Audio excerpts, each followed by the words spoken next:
There's a pretty one, Ulysses.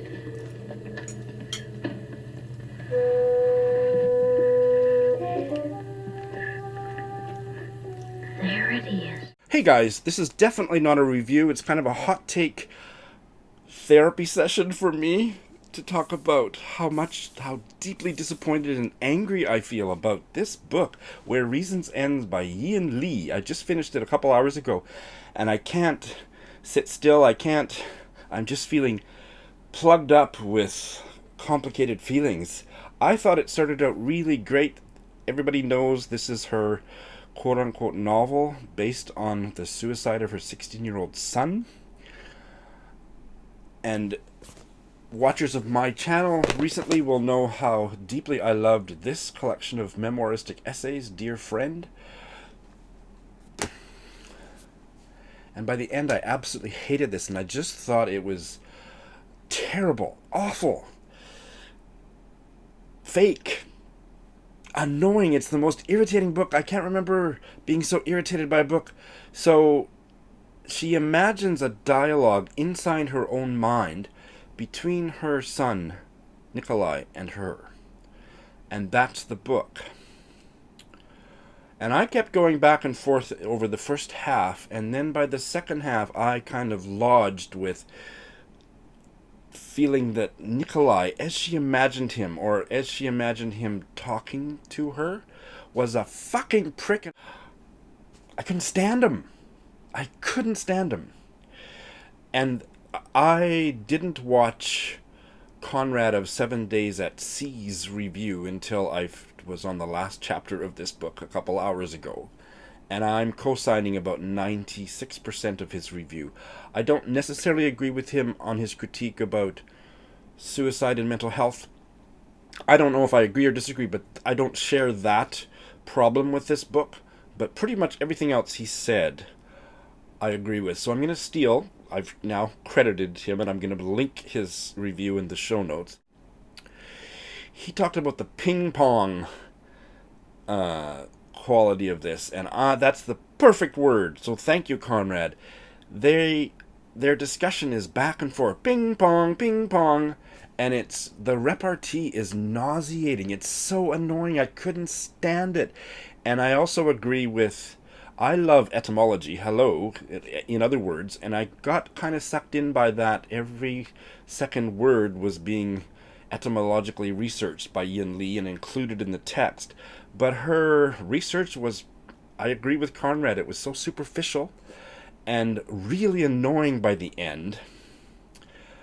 I just think it didn't work. Now, Conrad and I are in a distinct minority. This is a buddy read with Britta. I haven't heard her check in for the last 4 chapters, which I read today, but she was loving it. By the end, I was hate reading it, and I did skim the last few chapters because it was making me so angry. I just think that it was so abstract. It didn't explore anything. I agree with Conrad also. It didn't explore anything deeply. And it did allude to the fact that just a few short years before her son kills himself, Yiyun Li was hospitalized for suicidal depression. That's alluded to once and never delved into again. And I would think that a memoir, it's not really a novel, I don't know what it is, about your son's suicide, and you yourself wanted to kill yourself a few short years before, that you might be curious about that or have some emotions about that. Virtually nothing here, and so that was a huge hole in the book. This was very philosophical, very abstract, and tedious. So freaking tedious. There were moments of beauty and an understated way into a deep emotion, but I counted about 4. And I celebrated those in my buddy read with Britta, and then I didn't find anything like that in the last half of the book, where something in their silly dialogue would lead her to a memory, and that memory would just, knock me off my chair with its emotional power. Because Yiyun Li doesn't write about emotion the way most normal people do, and I'm using I'm calling her not normal as a compliment on the basis of how deeply I love this. So there was a few times, a handful of times where she would kind of lead you down the garden path of all this etymology and this repartee, and she would land on a memory that was just a burst of grief or something that was powerful. But like I say, maybe 3 or 4. One other thing that I deeply appreciated in places was the way that she's layered this narrative, because she's imagining the dialogue, and she has granted Nikolai omniscience, that he can read her thoughts. She doesn't actually have to utter her thoughts to him in her mind. She can attempt to keep something from her, but he omnisciently picks up what she's thinking and not wanting to say to him and reply to it. Yet, as she's writing it down, she's able to write on the page more that he doesn't have omniscient access to and cannot rebut. That was fascinating. But the ping pong dialogue, and he was such an asshole, I couldn't stand him, and it wasn't... I just want to say the Emperor has no clothes.